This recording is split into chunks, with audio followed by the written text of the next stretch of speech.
You have to have a very fine kind of horsemanship in order to manage it. But at the very last hurdle, Vronsky, who seems to lose concentration for just a second, a fraction of a second, makes one very tiny wrong move and everything is lost. The horse's foot is caught in the obstacle because he didn't move it right on time. The horse falls, Vronsky is thrown from the horse. It is clear that not only has the horse broken several limbs, but the animal has to be killed. The killing of this horse is obviously a foreboding of the tragedy that is going to happen in this novel. Vronsky grabs his head in his hands and is subject to despair, the likes of which no human being could normally experience or know. He's plunged in the most hideous, black, awful kind of despair. Anna, as the other people watching the race, is terribly upset, first because she thinks Vronsky is hurt. Her husband, Alexei Karenin, when he sees this, realizes he's really very closely attached to Vronsky. And of course, people see it, and he's worried what people are going to see. As a matter of fact, he thinks more about what people will see than what he feels. In the carriage on the way home, he tells her what's going to happen if this continues in a very pedantic way. He can't stand for something like this in the house. If she continues in this way, she's going to lose both him and her son Seryosha. Anna is overcome with grief, but at the same time, she can't lightly give up the love of Vronsky. This is something that she simply has to go through with. In an almost unforgettable scene between Anna and Vronsky, we see the consummation of their physical relationship. Tolstoy expresses it with a series of dots. When these dots are over, Anna is lying on the floor, in Tolstoy's words, almost like a hacked, murdered body. Vronsky attempts to cover her with kisses as a murderer might hack a body to pieces, a rather strange analogy, which he won't try to hide. Tolstoy doesn't spare the reader's sensibility when the author describes the horror of what's happened.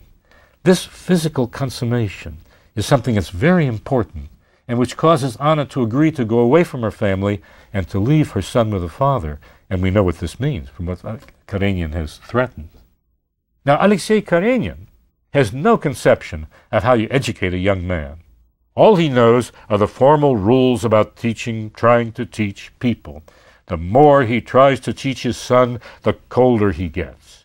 The colder he gets, the less the son learns, because according to Tolstoy, the only way a person learns, the only way it's possible to impart knowledge to somebody is with the presence of love.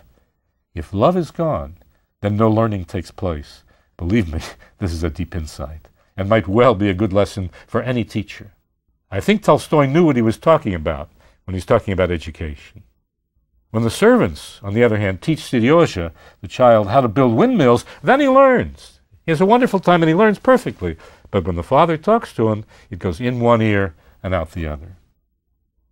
At the same time, as Tolstoy says, the innocent child is a kind of a moral compass which shows both parents unerringly, just as a compass does, the right and the wrong directions of life's actions.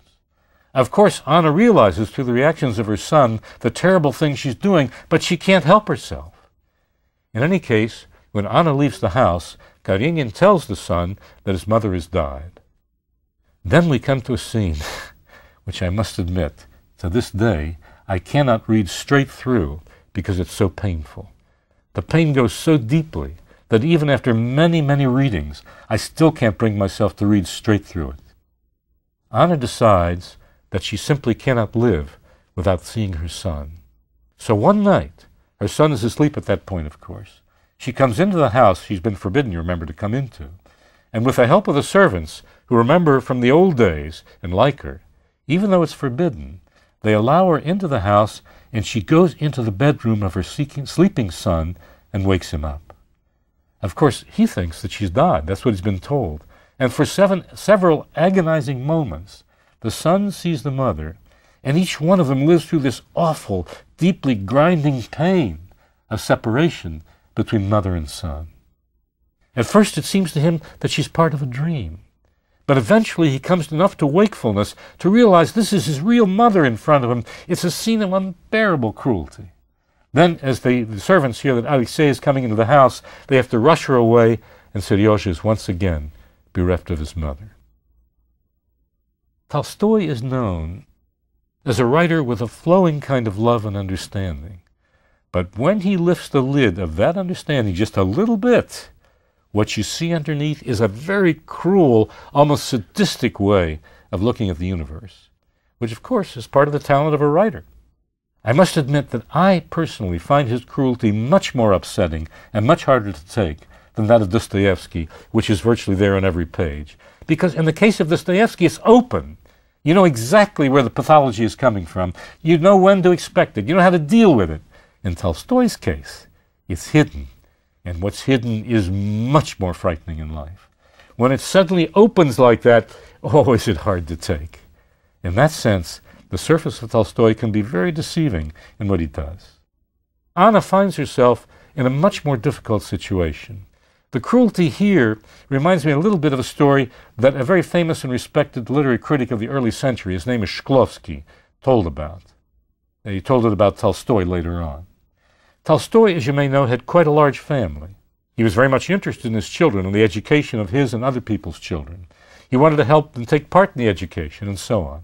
Once a week, he used to come out of his house to a place where people could come to him for consultation. One time, according to Shklovsky, and I trust him as a reliable source, evidently one of Tolstoy's daughters came to him with a little rabbit or a hare in her hands. The hare had a broken foot. She said, "Papa, Papa, zaychik, zaychik, посмотри, Papa. Look at the little hare, Papa. He's got a broken foot. Papa, Papa, please do something." According to the story, Tolstoy wordlessly took the hare into the hands of an experienced hunter and broke its neck in front of his daughter. Of course, it's a reported story. I don't have proof that it actually happened, although, as I repeat, Shklovsky is a very reliable source.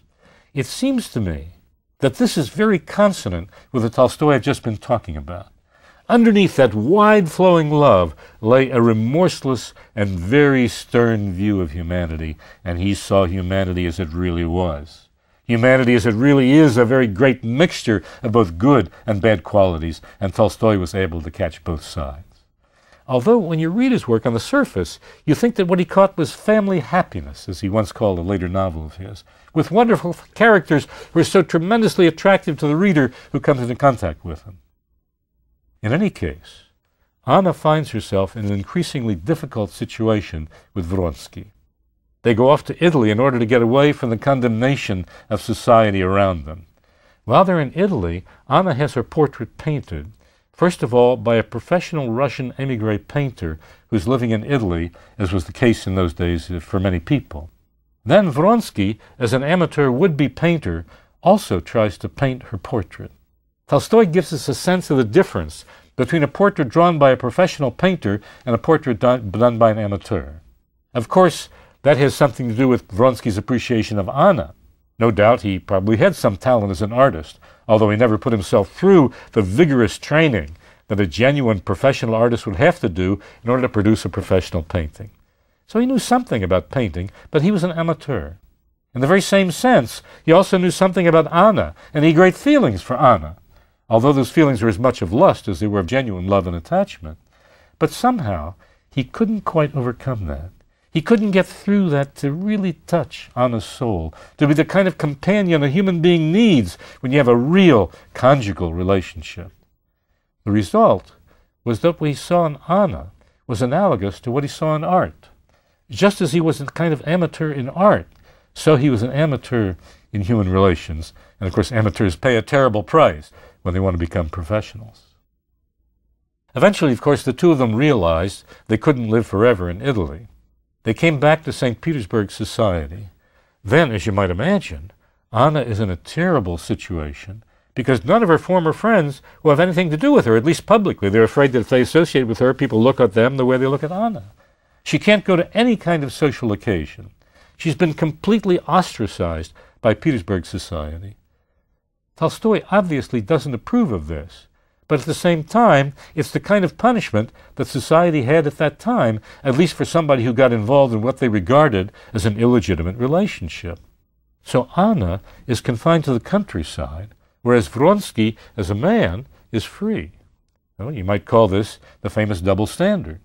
Vronsky, as a man, is free to go anywhere he wants and interact with anyone he wants. He can continue to hobnob with his officers. As a matter of fact, Tolstoy points out that in one particular point in this novel is one of the few places where he, or for that matter anyone else in Russian literature, talks about the issue of homosexuality. There are two officers in the company. there are two officers who come together all the time, wherever Vronsky goes, and these officers are very close to each other, and a few sarcastic remarks are made about the relationship. We don't often see that in a Russian novel. Tolstoy, of course, catches all aspects of human behavior. Then, of course, Vronsky comes back home, and Anna is terribly worried. "Where have you been? I've missed you for so long." "Ah, you're probably taking up with some other woman." She becomes immediately jealous and very hard to deal with. The relationship becomes a more and more difficult one, both for her and for Vronsky, because she can't have the freedom of movement that she once had. She's much more unhappy. As a matter of fact, not only is she unhappy and takes it out in words, but she begins to get onto morphine and other drugs that dull the senses and the kind of person she really was. Eventually, Vronsky finds he's almost reluctant to come back to Anna because she's always harping at him, always saying bad things to him. She turns into a kind of a nag. The relationship really has devolved in a terrible way.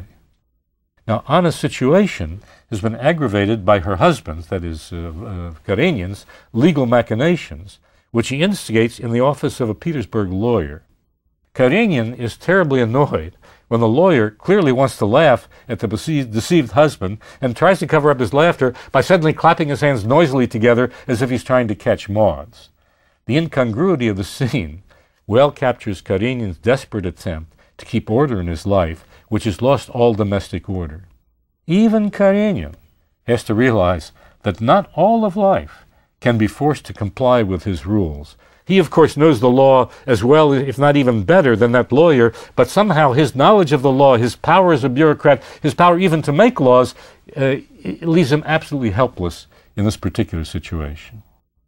Steve Oblonsky also discovers this when he tries to get a well-paid position in the new Russian railway companies, only to find that other people, not all of them aristocrats by birth, by the way, are far more clever than he when they pursue their own economic and mercantile interests. None of these machinations can help Anna's suffering situation in Russian society. Things obviously can't continue going that way for very long. Dolly comes to visit Anna. Of course, in many ways, she envies Anna's freedom from the kind of child-raising that Dolly has had all too much of, she feels. But when Dolly sees the way Anna feels, she realizes just how lucky she is to have these children and the cares and worries of family life. Life looks very differently when you see it from another person's point of view. When she leaves her, Dolly realizes that Anna is indeed in a terrible, terrible way. So Anna gets close to the inevitable end that we all know about in this novel. She decides there's nothing to do but to end her life. She ends it with the help, if that's the proper word, of perhaps one of the most powerful instruments in Russia at that time, with a railroad train. In an early scene of the novel, we saw Anna riding on a train. That's where she meets Vronsky when she's riding on the train on the way to Petersburg, a very famous train ride that's described by Tolstoy. Now she sees a train and there's a peasant who's hammering on the rails. This is the memory she has in that trip when she met Vronsky. Мужичок, приговаривая что-то, работал над железом. И свеча, при которой она читала исполненную тревог книгу, вспыхнула более ярким, чем когда-нибудь светом, стала меркнуть и навсегда потухла. A small peasant was working on the rails while muttering something to himself. He was working with the iron, he was pounding with a hammer, and the candle, within whose light she read the fulfilled anxieties of her life. The book of her life. This candle sputtered up more brightly than ever before. It began to go out, and forever went out. She hears the sound of the train coming, and Tolstoy makes us feel this in great detail. She put her head on the rails, and something tremendously heavy, dark, and awful comes, and that is the horrible end of her life. The epilogue ends with Vronsky going off to join the volunteers in the Balkan Wars. The Russians regarded the Slavic people as their bratushki, their little brothers, and decided they had to liberate them. Tolstoy, of course, treats this patriotic upsurge with total skepticism and cynicism. Vronsky, in order to get away from the terrible guilt he goes through, volunteers to go to the wars. But as Oblonsky comes to see him, dressed in a uniform, he's suffering from a terrible toothache. And that terrible toothache represents the pain and the awfulness of this adulterous affair and its terrible, terrible ending.